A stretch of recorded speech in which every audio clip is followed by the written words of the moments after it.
Hello students welcome to my class. এই ভিডিওত আমি আলোচনা কৰিম চতুৰ্দশ অধ্যায় পৰিসংখ্যা। আমি ৰিভিজন ক্লাছ কৰি আছোঁ যেহেতু তোমালোকৰ 2022 HSLC এক্সাম ওচৰ পাই গৈছে, গতিকে ইয়াৰ আমি ৰিভিজন ক্লাছ কৰিম। ৰিভিজন ক্লাছত আজি সাঙুৰি ল'ম আগৰ পৰীক্ষাবিলাকতনো এই চেপ্টাৰৰ পৰা কি কি কুৱেশ্যন আহিছে সেইবিলাক আমি সলিউশ্যন কৰিম। ঠিক আছে, তো ষ্টুডেণ্টছ প্ৰথমতে লৈ লৈছোঁ 2015 HSLC এক্সামৰ কুৱেশ্যন পেপাৰ। ইয়াৰ একেবাৰে শেষৰ 34 নম্বৰ কুৱেশ্যনত দিয়া আছে তলৰ তালিকাত এখন বিদ্যালয়ৰ দশম শ্ৰেণীৰ 30 জন শিক্ষাৰ্থীৰ 100 নম্বৰৰ গণিতৰ প্ৰশ্নকাকত এখনত পোৱা নম্বৰ সন্নিবিষ্ট কৰা হ'ল।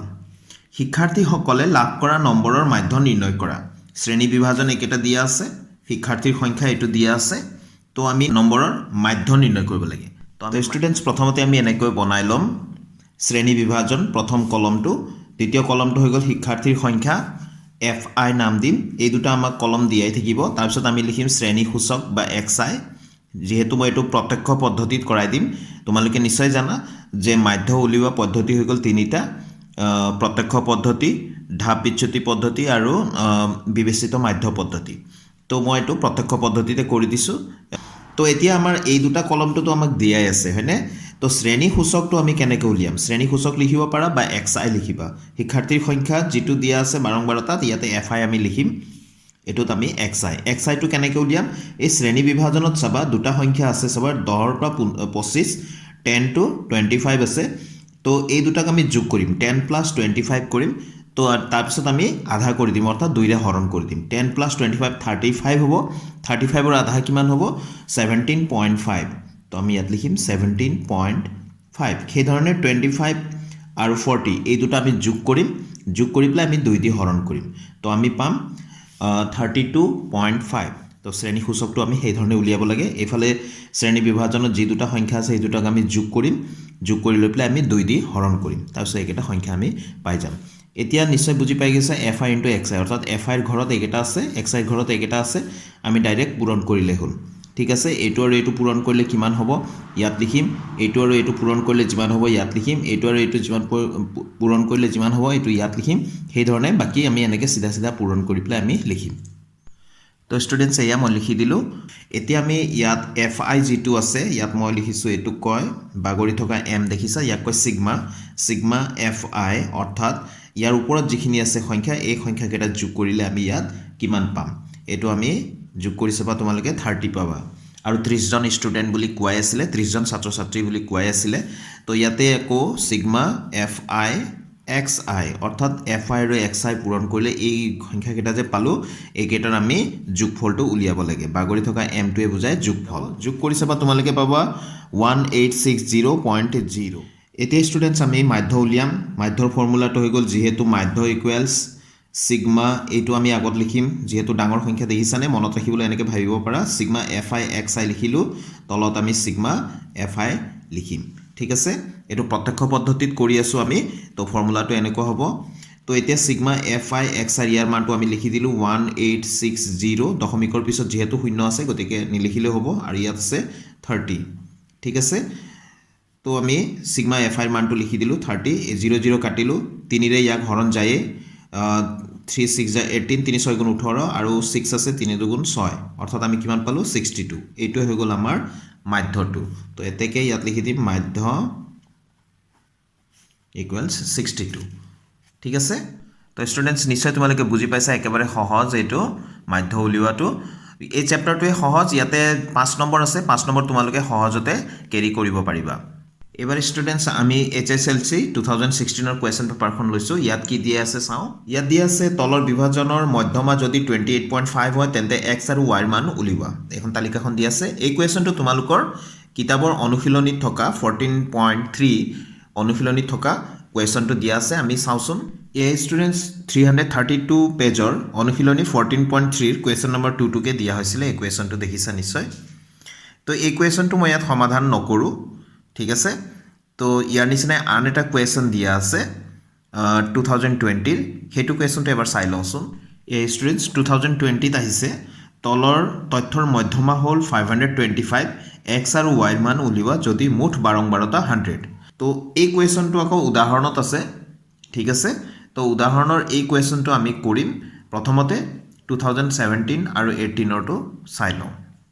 এবাৰ লৈছোঁ 2018ৰ কুৱেশ্যন পেপাৰখন তো কুৱেশ্যনটো আমি উলিয়াই লৈছোঁ 2017টো মই নেদেখালোঁ কাৰণ 2017ত যিটো আহিছে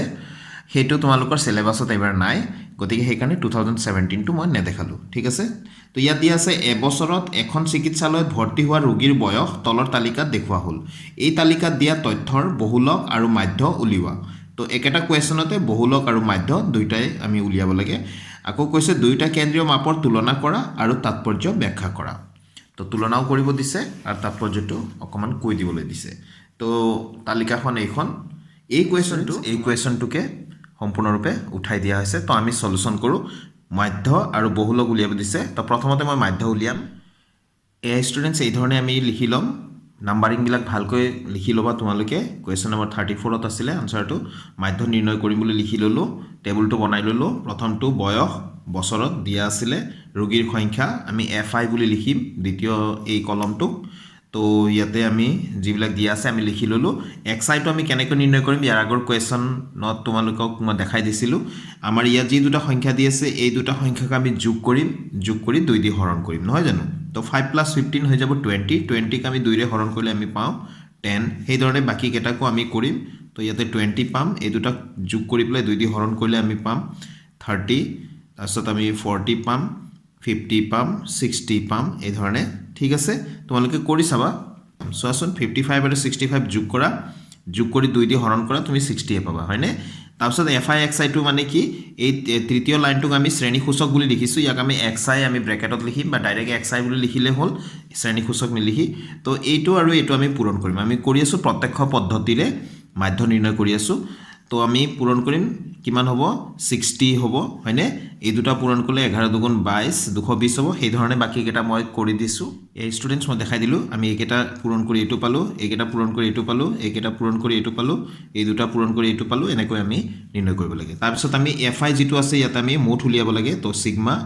এটো বাগৰি থকা m সিগমা FI অৰ্থাৎ ইয়াৰ ওপৰৰ খিনি যিখিনি আছে সেইখিনি আমি যোগ কৰিব লাগে আমি যোগ কৰিলে পাম 80 আৰু এটো সিগমা FI XI তাৰমানে এইখিনি যোগ কৰিলে আমি পাম 2830 এতিয়া আমি মাধ্য নিৰ্ণয় কৰিব লাগে তো আমি লিখিম যেহেতু মাধ্য ইকুৱেলছ সিগমা FI XI এইখিনি ওপৰত আৰু এটো তলত সিগমা FI তো ইয়াৰে মানকেটা আমি লিখি দিও 2830/80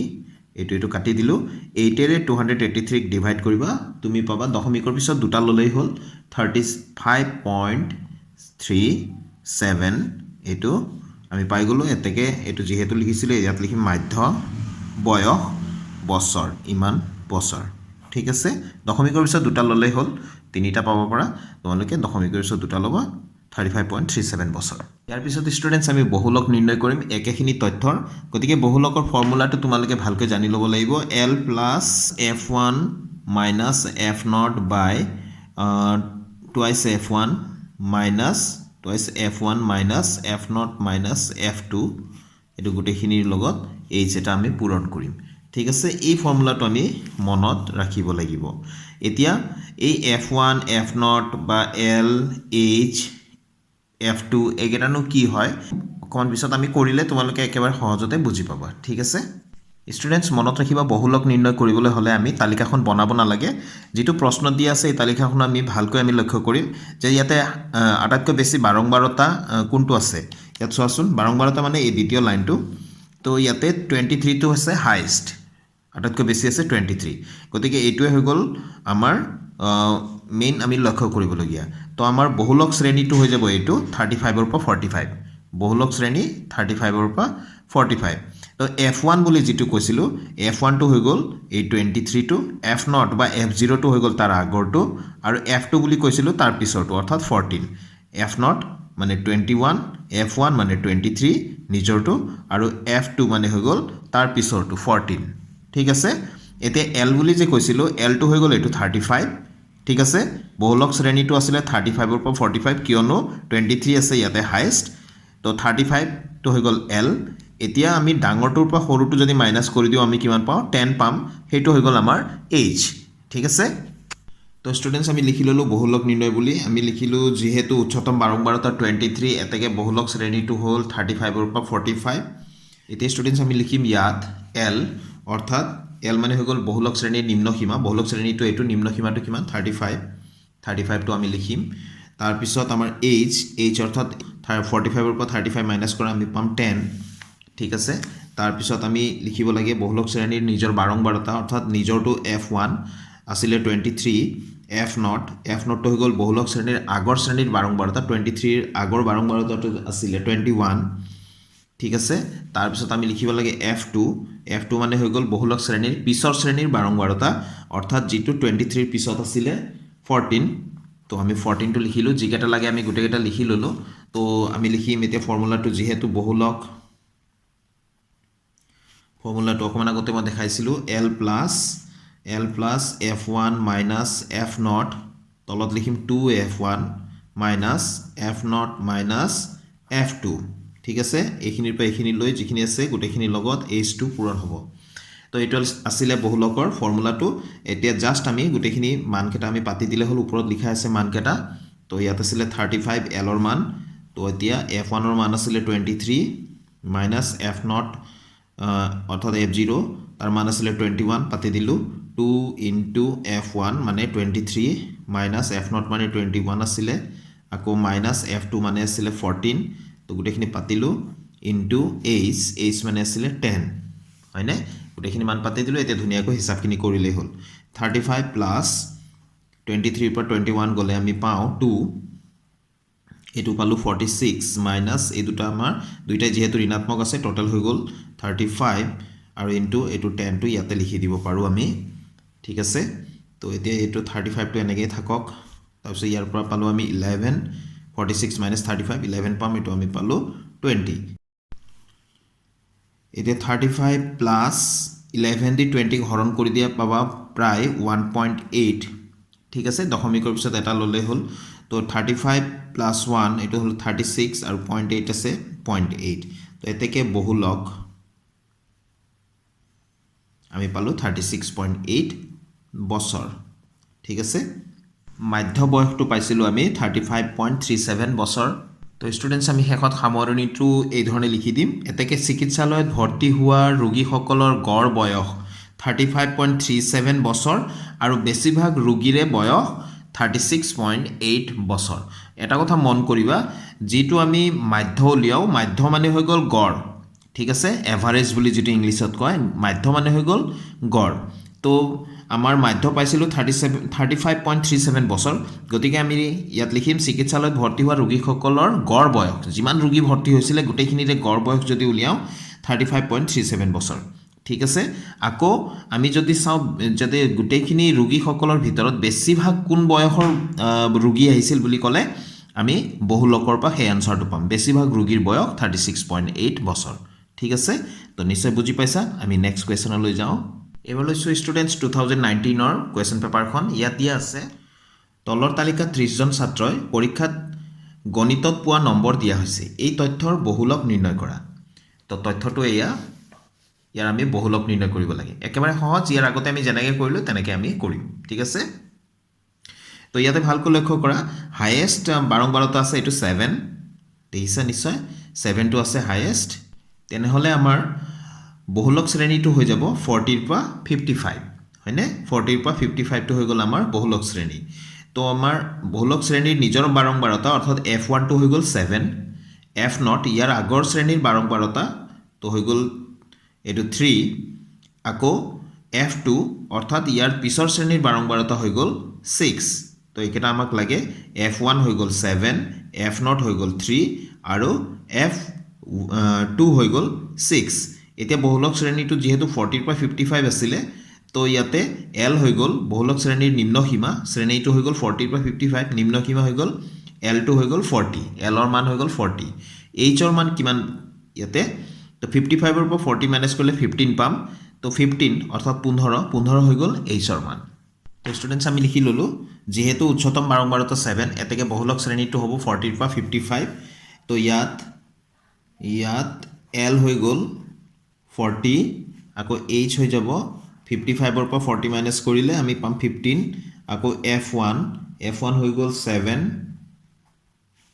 f0 হৈ গ'ল তাৰ আগৰ শ্ৰেণীৰ বাৰম্বাৰতাটো আছিলে 3 হয়নে আমি চাইছিলোঁ তো আকৌ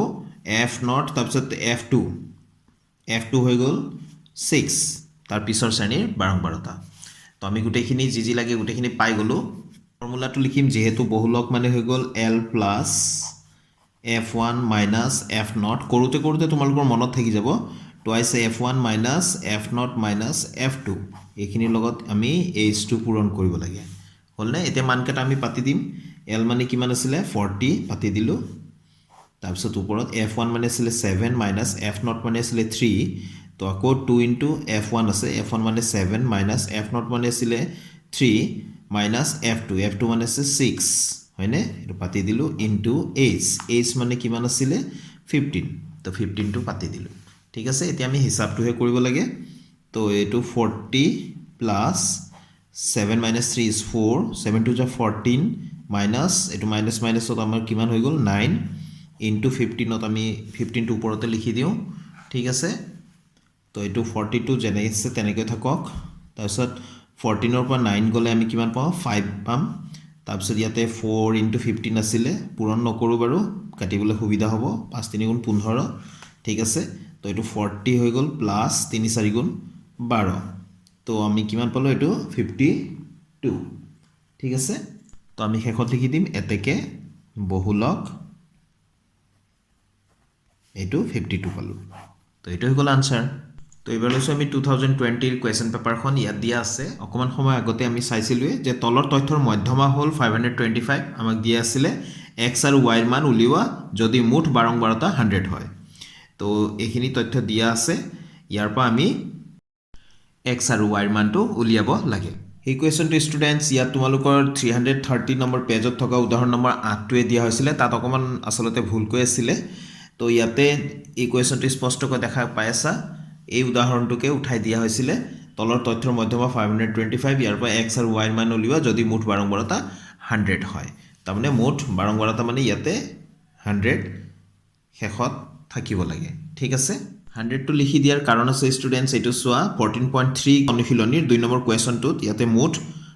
ইয়াতে 60 যিটো আছিলে 60 ইয়াত লিখা আছে দেখিছানে তাত ভাষাৰে ওপৰতে লিখি থৈ দিছিলে মুঠ বাৰম্বাৰতা বুলি ইয়াত দিয়া থাকে তো ইয়াত যদি দিয়া নাথাকে ষ্টুডেণ্টসকলে বিচাৰি হাবাথৰি খায় যে মুঠটো ক'ত গ'ল কিন্তু কেতিয়াবা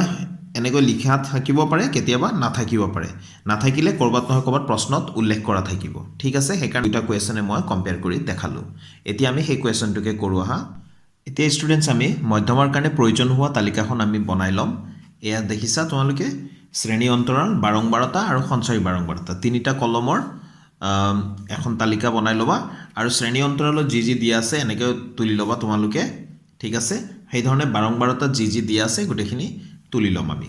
ঠিক আছে এতিয়া সঞ্চয়ী বাৰম্বাৰতাটো আমি কেনেকৈ উলিয়াম সঞ্চয়ী বাৰম্বাৰতাটো আমি উলিয়াম প্ৰথমতে যি দিয়া আছে বাৰম্বাৰতাৰ সেইটো ইয়াতে চিধা চিধি আমি লিখি ল'ম ঠিক আছে পিছৰটো আমি লাইনত আমি দ্বিতীয়টো আমি ঘৰত কেনেকৈ লিখিম আগত আমাৰ সবা সঞ্চয়ী বাৰম্বাৰতা হৈ গ'ল সঞ্চয় ধৰি লোৱা 2 টকা জমা হৈ আছে আৰু 5 টকা জমা থবা তো 2 টকা আগৰ পৰা জমা আছিলে আৰু 5 টকা আহি গ'ল আমাৰ টোটেল জমা হৈ গ'ল 7 ঠিক আছে ঠিক সেইধৰণে 7 रुपीस জমা হৈ আছে ধৰি লৈছোঁ তাৰপিছত ইয়াতে x আহি গ'ল তো x প্লাছ x তো 7 প্লাছ x এইটোতো যোগ নহয় x টো আমি যোগ কৰিব নোৱাৰোঁ গতিকে 7 প্লাছ x এ থাকিলে তো তৃতীয়টো ঘৰত এইটোৱে থাকিলে ঠিক আছে তাৰপিছত 7 প্লাছ x আমাৰ আগৰ পৰা আছে আহি গ'ল আকৌ 12 তো আমি সংখ্যা দুটাটো যোগ কৰিব পাৰোঁ গতিকে এইটো হৈ গ'ল 19 প্লাছ x ঠিক আছে তো আমাৰ 19 প্লাছ x আছে আহি গ'ল এইটো 17 ঠিক আছে তো এতিয়া আমাৰ হৈ গ'ল এইটো 36 প্লাছ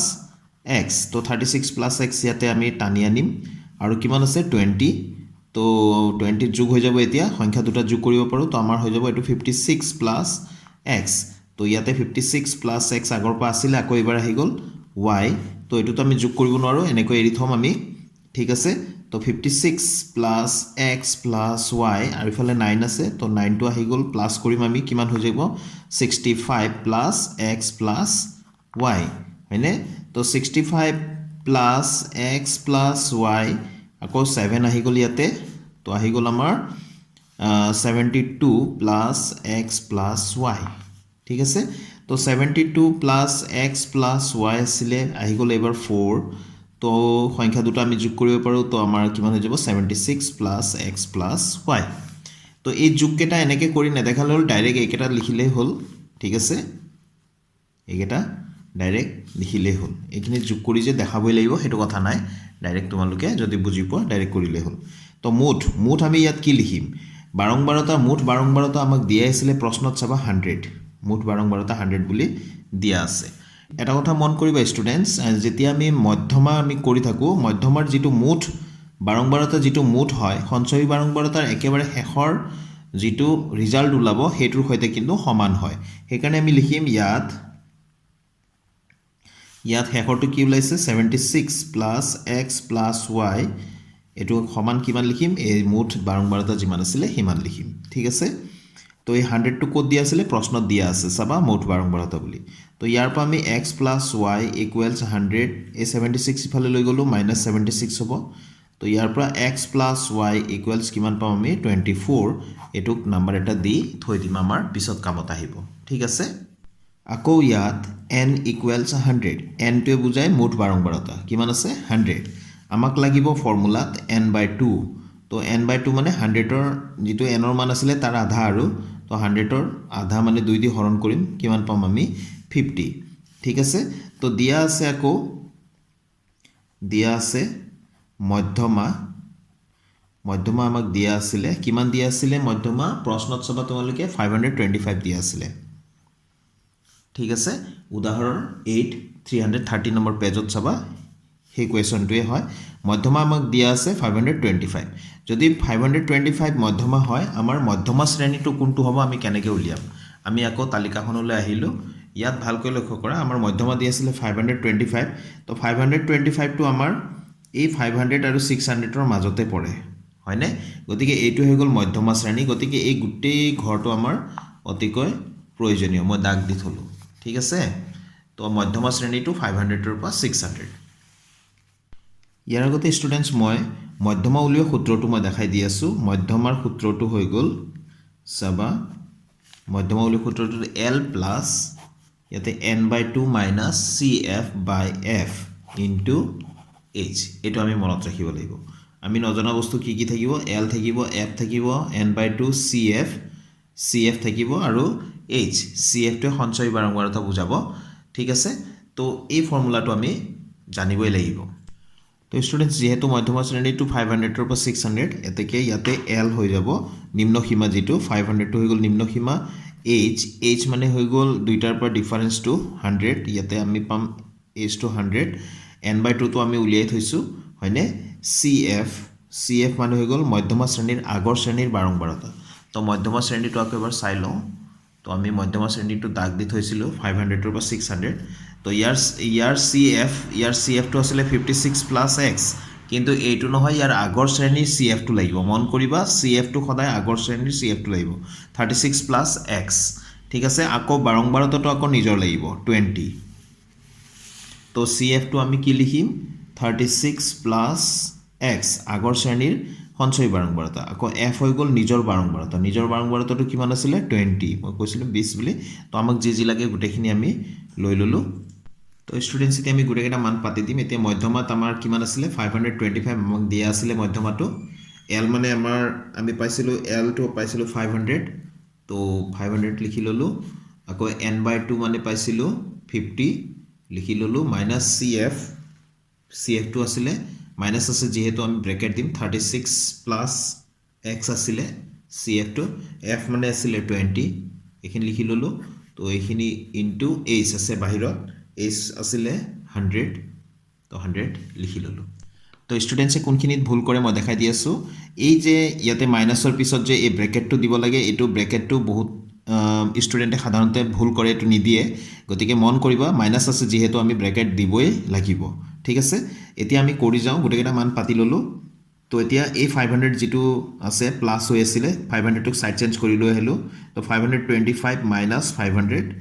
তো সমান চিন দিলোঁ এইখিনিৰ হিচাপখিনি আমি কৰি লওঁ এই 20ৰে 100ক কাটি দিওঁ 5 টাইমছ তো এই 5টো আগফালে লিখি ল'লোঁ যেহেতু পূৰণ হৈ আছে আগফালৰ পূৰণ হওক পিছফালে পূৰণ হওক একে কথা 5 পূৰণ আমি ইয়াৰ পৰা পালোঁ 50 মাইনাছ ব্ৰেকেটটো খুলি দিয়াৰ লগে লগে এইটো কিমান পালোঁ 36 মাইনাছ এক্স ভিতৰৰ চিনটো সলনি হ'ব প্লাছ মাইনাছ মাইনাছ সেইকাৰণে আমি ব্ৰেকেটটো দিবই লাগে তো ইয়াৰ পৰা আমি পালোঁ কিমান 25 পালোঁ হয়নে পাঁচটো ইয়াত যিহেতু পূৰণ হৈ আছিলে ছাইড চেঞ্জ কৰিলে হৰত আহিব ই 525 পৰা 500 মাইনাছ কৰিলে 25 পালোঁ